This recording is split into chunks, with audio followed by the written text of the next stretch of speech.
Okay guys, 2014 Honda Accord. There's a light in the dashboard. It shows a low battery on the key fob. Today I'm going to show you how to change a battery on this key fob. This is a remote.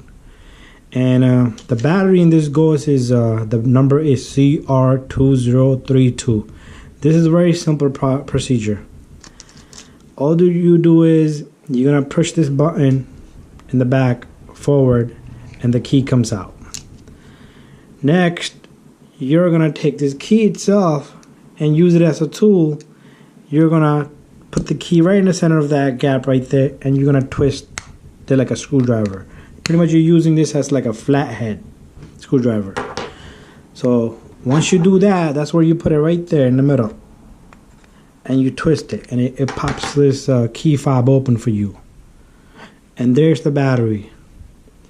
CR2332. The positive is facing up, so we're gonna do it the same way. We're gonna take this new battery and we're gonna place it in there. All you do is simply you pop the battery out of the housing, you take the new battery, push it into the housing, and that's it. Bada bing, bada boom, simple.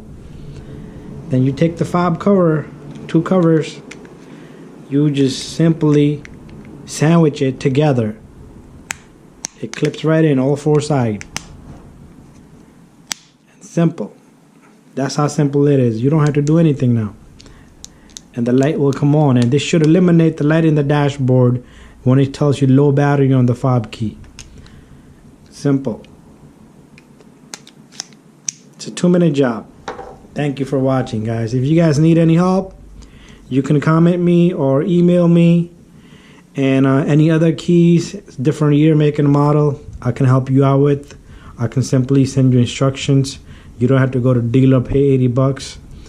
And please subscribe my channel, okay? If you guys need any other help, you can email me. Thank you.